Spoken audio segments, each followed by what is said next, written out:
What is up, guys? It is Historian321, and I'm here to teach you about the Magna Carta. So, to start things off, there was Henry II, right? Henry II had two sons, Richard the Lionheart and King John, aka John Lackland. So, first of all, Richard started out as king until he died, which then led to King John coming to power on December 24th, 1166. He faced many battles, so he needed a lot of money. So, because of that, he had to raise taxation on nobles to fund the army, and he illegally taxed the church, which angered Pope Innocent III. So, there was no reason to like him, because he was doing this kind of illegally, and no one liked him for this. King John versus Pope Innocent III. So, the issue was pretty typical. The monarch wanted something one way, but the rest of the people did not. So basically, King John wanted to elect the Archbishop of Canterbury, while the bishops wanted to as well. Now, usually the king would elect the Archbishop, but now the bishops wanted to. The Pope allowed it. He allowed the bishops to, and King John was very angered by this. So he fired back by sending an Archbishop of his own choice, John de Grey. The Pope said, screw that, let's send Stephen Langton instead. So now there were three choices. So since no one really liked King John, the Pope easily persuaded the monks to elect Stephen Langton, which then led to King John getting mad once again and using his power in his own favor. He punished the monks and banned them from everything. The Pope saw the unfairness in this and excommunicated John in 1209.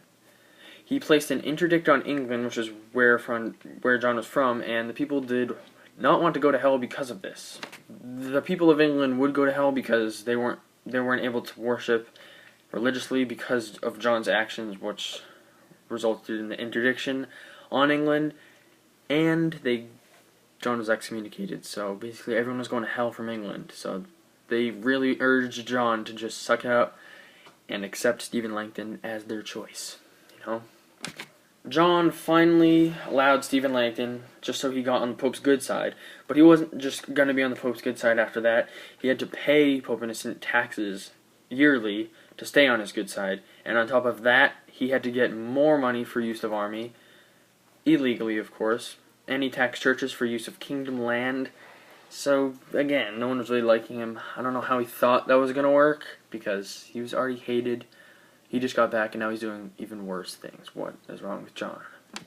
So, 15 years later, in 1215, the barons were fed up with John and his arrogancy. That's a word, I think. So they brought him into the city and forced him to sign the Magna Carta, which is why we're here. As Roger of Wendover said, the nobles came to King John in military garb and demanded the confirmation of their liberties and freedoms. ... The king, hearing of the bold tones of the barons, much feared an attack from them. So they stormed London in a rebel, and John was finally forced to sign the Magna Carta. Yes, this was really a great thing. This was probably one of the most important documents in history, and it forced King John to recognize the rights of the nobles and the rest of the people. He could not make any new or higher taxes without permission from the council, which would kind of act as his advisors, and also he could not take any land without permissions. Kings had to obey the law from now on. Some kings thought they were above the law. King John. Some highlighted laws were quoted from the Magna Carta were: no free man shall be taken, imprisoned, diseased, outlawed, banished, or in any way destroyed, nor will he proceed against or prosecute him, except by the lawful judgment of his peers or by the law of the land. Another one: to no one will we sell, to no one will we deny or delay right or justice. So pretty much those laws going against what King John was doing beforehand. So as a result of the Magna Carta were some pretty good developments. A few of them were, the Great Council, which was formed up of mainly peasants, I believe, and the peasants advised King John, and made sure he was in check and not doing anything bad.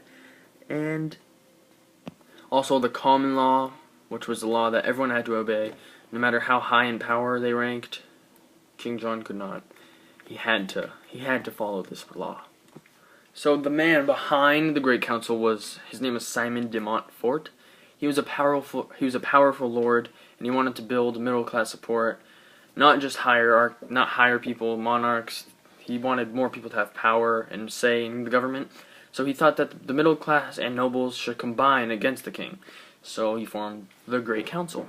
This group balanced, bold letters, balanced the power of the king. This was also known as the English Parliament later, but I'm going to call it the Great Council. So this was a bad thing for the monarchs, like we went over millions of times. King John had to sign the Magna Carta. This went for the rest of the kings. The nobles, however, they benefited from this because they had laws now that kings had to follow, which were kind of in favor of the nobles. And knights, well, they had just more rights from the Great Council, from all the laws, the common law. And the peasants and serfs were affected by, they had fair trials now, and they had fair taxes. They could not be illegally taxed anymore like King John was usually doing to them. Fun fact. Did you guys know that the Fifth Amendment of our Constitution is actually a direct quote from the Magna Carta? No person shall be deprived of life, liberty, or property without due process of law. Hope you guys enjoyed. Like, comment, subscribe below. I'll be back with another video on the Crusades next year.